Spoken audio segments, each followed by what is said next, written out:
save your sight. That gets our attention right away too for various eye disease and be able to do it at a low cost. Our next guest has been with us before. We're delighted to have him back because very innovative company doing some things to help a lot of us.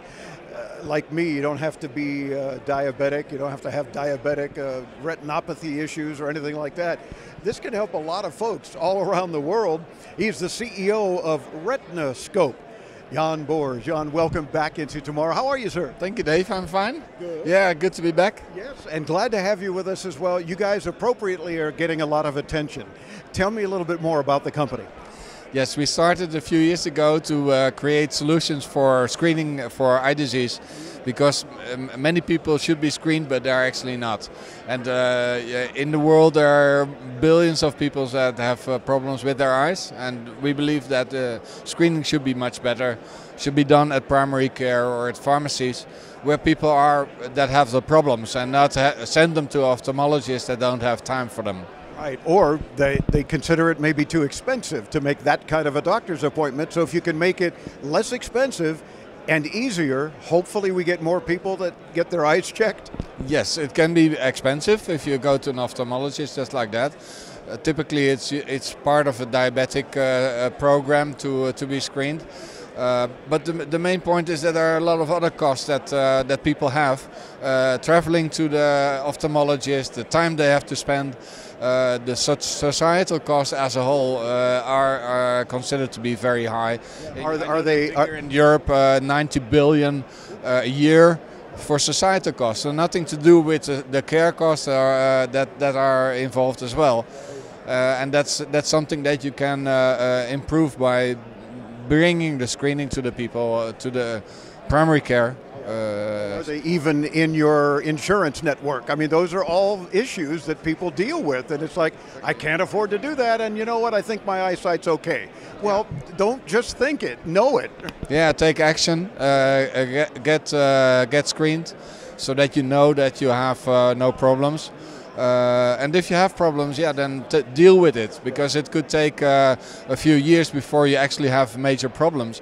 But my father had the problems with age-related macular degeneration for 30 years, and we actually have a device to show how bad that is, and how he saw me the last 30 years of his life, and that's not funny.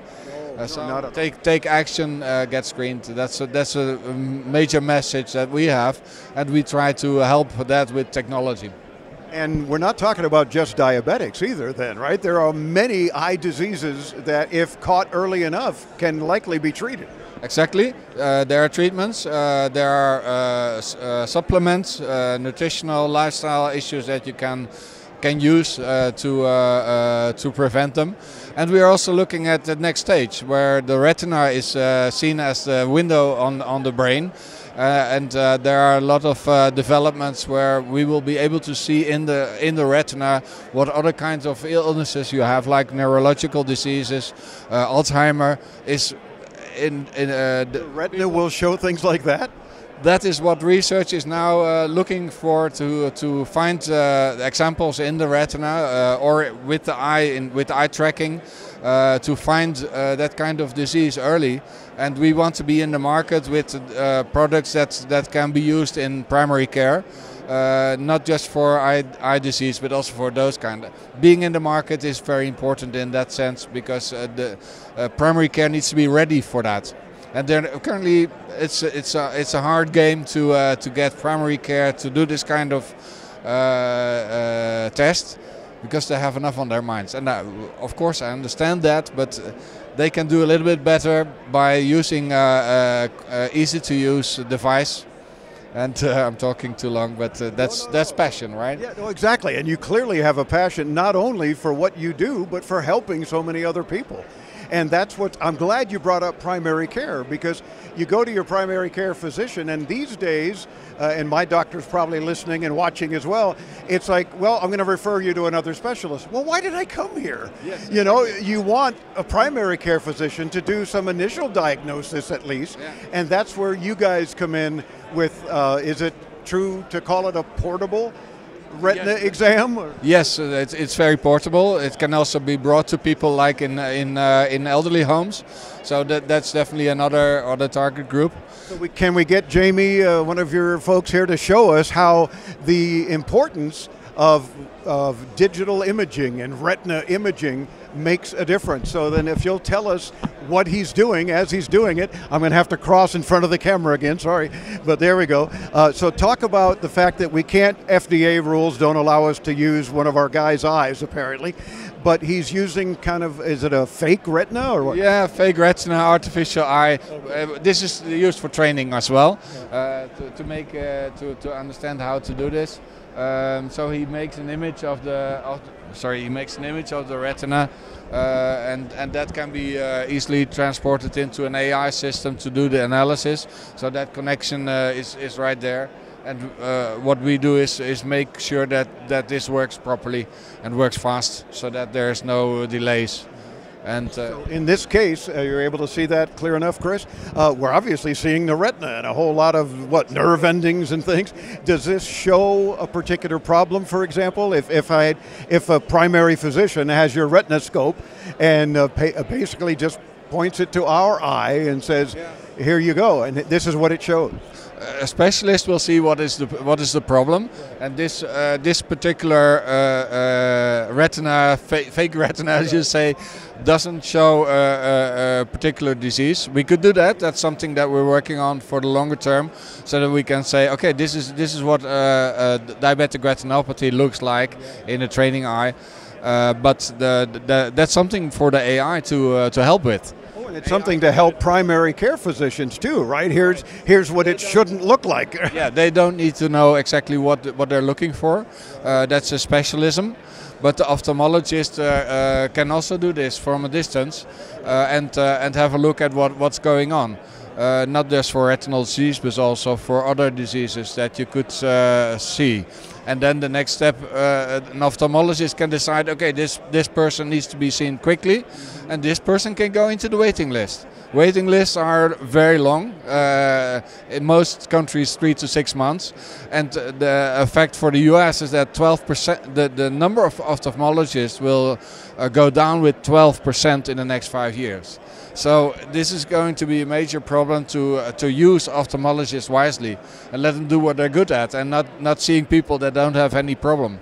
For sure. And I love how you included perhaps an old folks home, if you will, for lack of a better term, because a lot of those patients have very much difficulty with transportation or otherwise.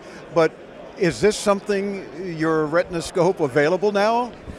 In Europe this is available now, and the first projects are coming along also for elderly homes and for service providers that do this with family doctors. We hope with our partnerships in the US that we're trying to get here to be in the US market in the next few years. The more partnerships, the quicker that can go. Because in principle we're ready for it. Oh, of course, and I would imagine traveling clinics, this is perfect for them. It's a small enough device that can make a huge difference for the patient. Yeah, exactly. Find the possible patients early, so that they can get treatment or even a food supplement to prevent going blind. So even though the FDA won't let you use my eye in this case and put it on the air, etc., if you were to use this on me, you would see diabetic retinopathy because I am diabetic? Well, that's not said. I hope you won't have it, but it's very likely that you have it after 10 to 20 years of diabetes. You will probably start to see the R. And also, if you have people that don't know that they have diabetes, some of them already developed DR. So this kind of screening program can also find diabetes patients before they actually, by seeing that they have DR, before they know that they have diabetes. So that's the way to go. Screen as many people as possible for eye problems. Include as many diseases as possible, including in the longer term neurological diseases. And that way find people that can be treated early.